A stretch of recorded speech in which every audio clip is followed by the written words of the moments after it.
Assalamualaikum warahmatullahi wabarakatuh.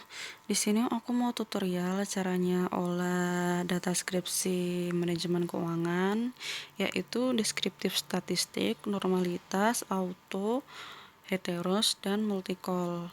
Nah, saat ini kalian terlebih dahulu tuh harus nyediain FU9 ya, karena itu salah satu yang akan kita gunakan untuk olah data. Nah, kalau misalnya kalian punya FU7, aku lebih saranin nih buat kalian ke FU9, karena FU7 itu dia tidak bisa untuk kamu sampel atau deskriptif statistik. Nah, jadi kalau misalnya kalian punya yang lebih bagus dari 9 itu nggak masalah. Nah, kayak gitu. Nah, saat ini kita langsung ke data. Aku mau nunjukin dulu data yang kita gunain. Nah, kalian tuh harus nyediain datanya tuh seperti ini. Mulai dari nama perusahaan, tahun, harga saham, terus ini GPM, DRCR, seperti itu. Nah, kalau ini aku tuh data perusahaannya itu aku tuh carinya tuh di IDX. Nah, di lain kesempatan waktu nanti aku akan ajarin kalian cari data di IDX, dan tentunya cari di itu tuh gratis ya teman-teman. Nah, untuk harga sahamnya sendiri itu aku carinya di Yahoo Finance.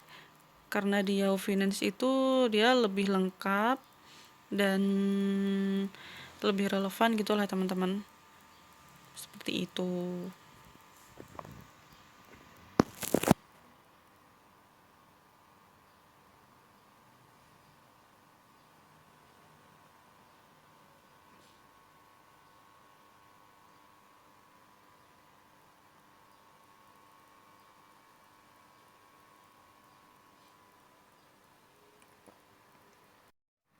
Oh iya, ini teman-teman, aku mau ngasih tahu kalian itu kalau misalnya mau bikin data seperti ini, diusahain datanya itu di kanan semua, mau pakai titik atau koma, pokoknya di kanan ya. Terus ini kalian lihat di der, itu kan 0,28, itu kan pakai koma, sedangkan yang lain pakai titik kan. Nah, itu kalau misalnya kita olah, itu tuh nggak bisa teman-teman. Nah, nanti setelah ini aku mau ngasih tutorial ke kalian nih, kalau misalnya eh, ini yang dari ini berbeda dari yang lain, maka dia itu nggak bisa nanti tuh. Nah, seperti itu. Nah, kita uji yang ini ya, yang tadi titiknya itu yang dari kita pakai koma.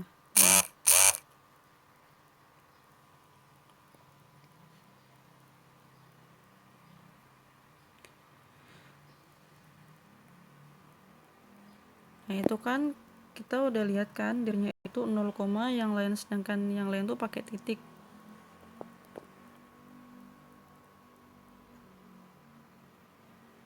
Nah, di sini kalau misalnya nanti kita mau common sample itu nggak masalah kalau misalnya tadi itu kita pakai titik.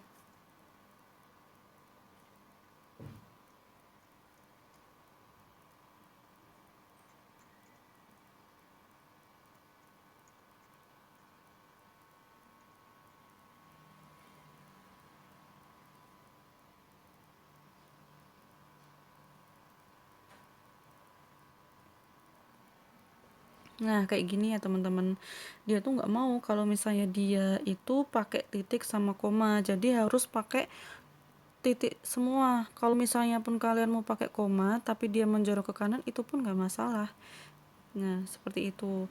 Nah, sekarang kita uji yang sebenarnya ya ini. Kita ke common sample terlebih dahulu atau deskriptif statistik.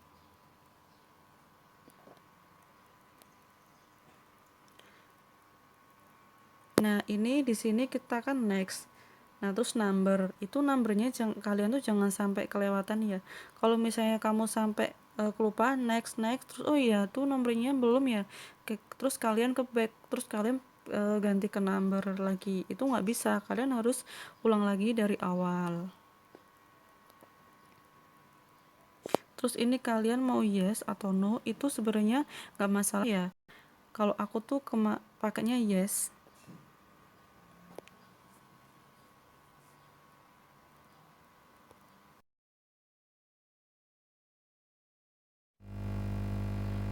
Nah, kalau datanya udah seperti ini, kalian harus klik CTRL, terus klik harga sahamnya, klik KPM itu X1, TR itu X3, dan CR X2. Langsung ke Asgroup View Descriptive Statistik Common Sample. Nah, ini datanya seperti ini ya teman-teman. Ini untuk deskriptif statistik bab 4 tapi lebih ke bab awalnya. Bab 4 tapi lebih ke awal-awalnya. Nah, kalau udah kita mau ini uji normalitas,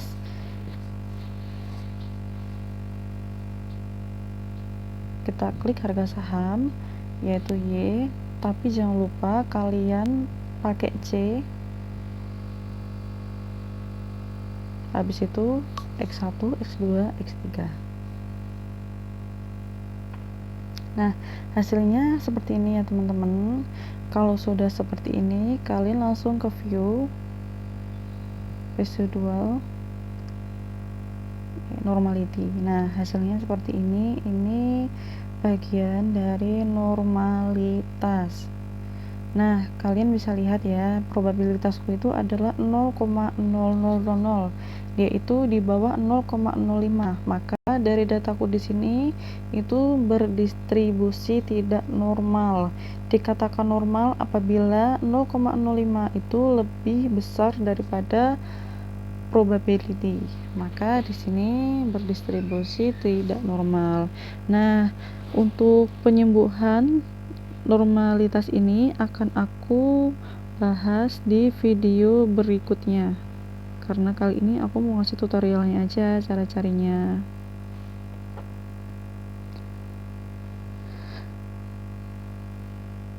Nah, kalau udah kita lanjut ke auto korelasi. Kalau yang di sini langsung muncul ada tulisan 2 seperti ini, itu nggak usah bingung ini gimana, diganti apa enggak, itu nggak diganti, kita langsung diklik OK aja. Nah, di sini kalian lihat prop Chi-square-nya yang kita sendiri itu adalah 0,528. Maka di situ tidak terkena auto korelasi.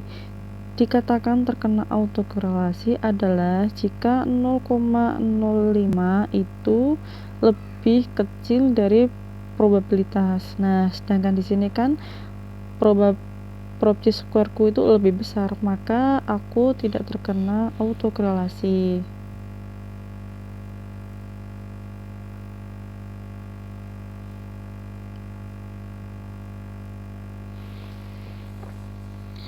Untuk berikutnya kita uji heteros.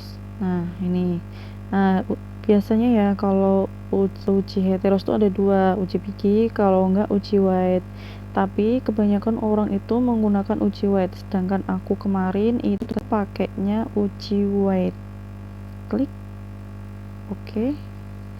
Nah, di sini kalian bisa lihat juga prop Chi-square-ku yang tengah itu adalah 0,78. Nah, di situ tuh dia itu lebih besar daripada 0,05, maka tidak terkena heteros. Jadi ini cukup aman-aman aja ya teman-teman.